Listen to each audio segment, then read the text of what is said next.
what changing U.S. AI policy means to South Korea.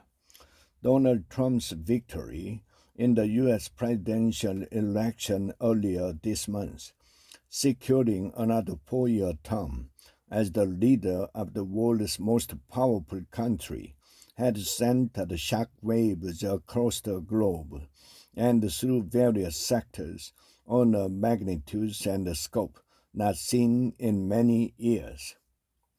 Trump vowed on the campaign trail to repeal President Joe Biden's executive order on AI, which established safety testing and transparency requirements for federal agencies and AI designers under the Defense Production Act.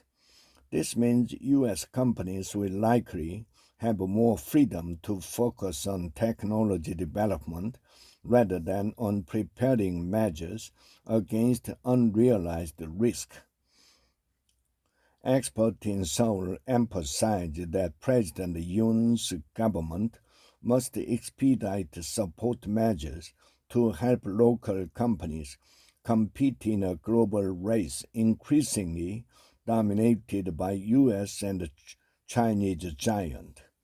They predict the Trump administration will take a more hands-off approach to AI regulation, tighten export restriction not only on manufacturers in the US but those in other countries to limit China's access to advanced AI chips, solidify the US lead in AI development, and allow more AI company acquisition.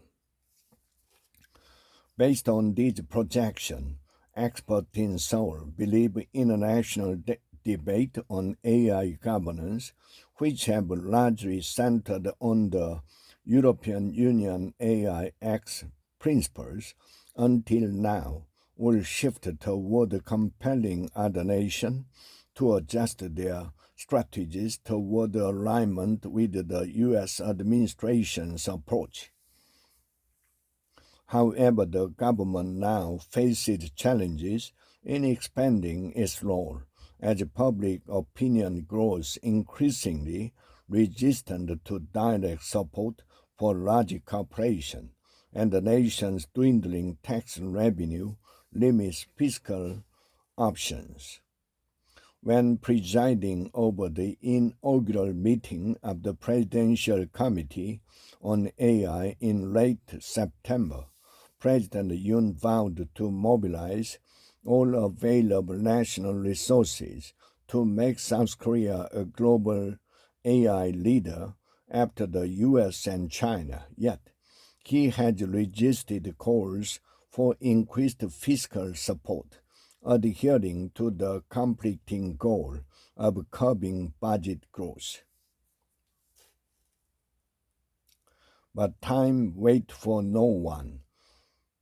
Under Trump's presidency, the competition is likely to evolve into a nation-to-nation dynamic rather than one between companies, highlighting the urgency for South Korea's government to reassess its strategy of pledging support while avoiding substantial financial backing.